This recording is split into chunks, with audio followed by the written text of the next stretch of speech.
Assalomu alaykum. Bugun sizlar bilan yana bir kichkina korxonaga kirim-chiqim bo'yicha tizim yaratib berdik. Bu yerda nechik bo'ladi? Tizimda bu yerda kirim-chiqim listi, kunlik hisobot, panel, oylik, baza bo'ladi.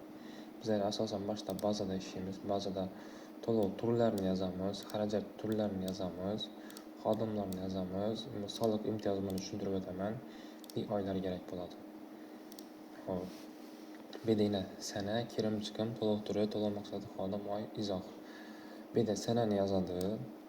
Keyin kirim bo'lsa, kirim summasini yozadi. Chiqim bo'lsa, chiqim summani, lekin ham kirim ham chiqim yozilmaydi. Faqat beda kirim, yana chiqim bo'lsa 29-oktyabr deb yana chiqim yoziladi.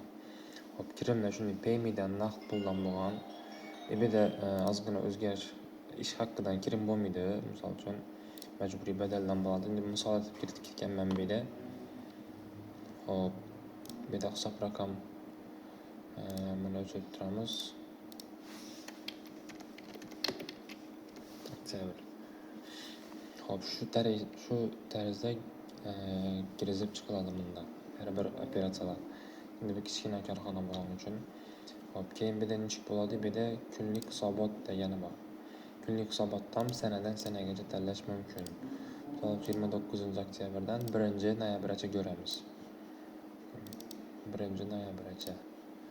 O'zi o'zgardi 20 million naqd, paymedan 150 ming so'm. Mana shu kirimlar bo'lgan. Chiqimlar esa 30 ming, 15 ming. Soliqdan bo'lgan.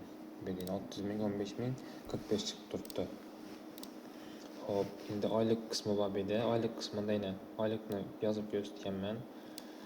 Misol uchun beda oylikni yozib o'tirish shartimiz avtomatik ishlab turadi bu. Hozir shuni sal to'g'rilab beray. Hop, yana hisob raqami oylik chiqadi, ish haqi deydi. Ishchi xodimlari odi, familiyasi, odlari, keyin qaysi oy uchun berilib turgani. Beda oylikka o'tsak, mana beda faqat fiks oylikini kiritiladi, bo'ldi. Boshqa hammasi avtomatik ishlaydi. Beda налог tutib turgani, beda hozir налог tutmasligining sababi shu insonlarda imtiyoz bor ekan. Imtiyoz bo'lsa, ular налог ushlamaydi. Shuning uchun bazada beda Liliya va Bobur buxgalterga kiritib ko'p soliq imtiyozini hozir Bobur buxgalterini o'chirib taslasam, oylik o'tamiz. Bobur buxgalteri o'zina 240 ming so'm ushlaydi. 240 ming so'm ko'p berilgan bo'ladi. Qoldiqda 0 chiqishi kerak. Bu minusdan chiqsa ko'p berilgan bo'ladi oylik. Hop, shu tartibda hisoblab boradi. Avtomatik tushadi hammasi. Misol uchun hozir yana oylik shudan kiritib ko'rsataman. Hop, oylik kimlarda bor? 4 million Liliya degani oylik yozib ko'ramiz. 4 million bo'lsa 3,5 million zaman shunda 500 ming so'm qoladi statgada. Hisob raqam beda hammasi tanlanadi. Ish haqqi Liliya noyabr oyi. Oylik o'tadi, yana 500 ming qoldi. O'zi berilgani 6,5 million. Bu yerda oyliklar o'zgarsa shular yozib boriladi.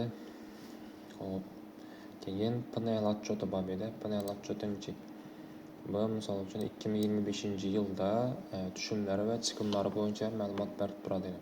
Payme, naqd, xazina, panel, hisob raqamlar shunday tushumlarni ko'rsatadi. 1 million yanvarda, keyin bu yerda 150 ming, 20 million shu tariqa tushib borgan общий summasi oxirida jamisini chiqarib, uning ham общий summasi 1 yilda, 25-yilda shunchalik tushum bo'lgan, shuning chiqim bo'lgan edi. Chiqimlarni ham shunda hammasi avtomatik tortadi. Hop, yana bir plyus taraflaridan birisi bu shu kirim-chiqim listinda 24-yil, 25, 26-yillar ham kiritib ketaveradi. Toza yili ochish shart emas. O'zi avtomatik beda panel отчётda 25 bo'lsa, yilni kiriting deb qo'yibmiz.